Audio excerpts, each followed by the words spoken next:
John, what are we doing here on this piece of machinery? We're straightening the drive shaft. And the first thing we want to do is put our dial indicator, which reads in thousandths of an inch. And we want to take a good spin on it and see how far out we are. And our tolerances are approximately 3 thousandths on your stub, which is your slip section. And in the middle of the tube, you're about 10 thousandths. And closest to the weld yoke, you're about 5 thousandths. Gotcha. Thank you. So we get a our first reading to find out how far out we are, and I usually start at the slip, work my way down to find out if it's all in line with each other, or I've got two fighting each other opposite ends, so I can see where I'm going to start heating. So I've established that. I've established that the farthest out I am is out here.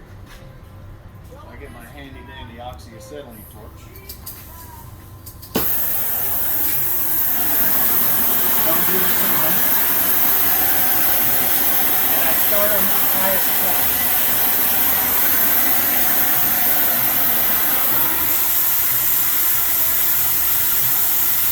And what I'm doing is heating the metal,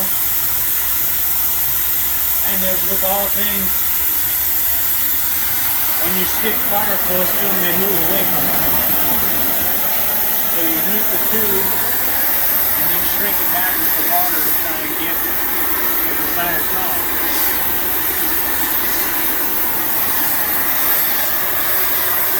So you gotta wait for the tube to cool down enough so you can take your reading, make sure it's sharpened, and gotten back to a single temperature.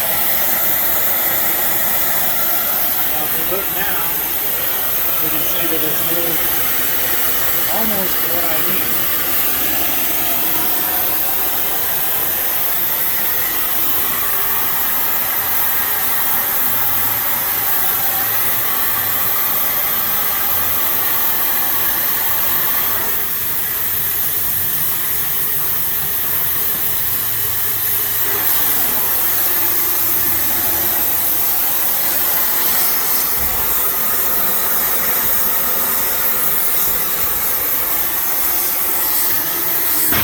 Accomplish that, we move on to the balancing. Alright.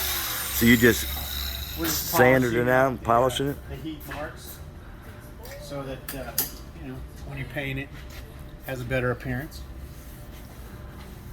Try to keep everything clean. Since there's exposed metal, you don't want that rusty. Now releasing the bearings, what does that do, John? So when you're straightening, this will hold it stationary so that there's no play between your drive shaft and anything, and you can rotate it freely.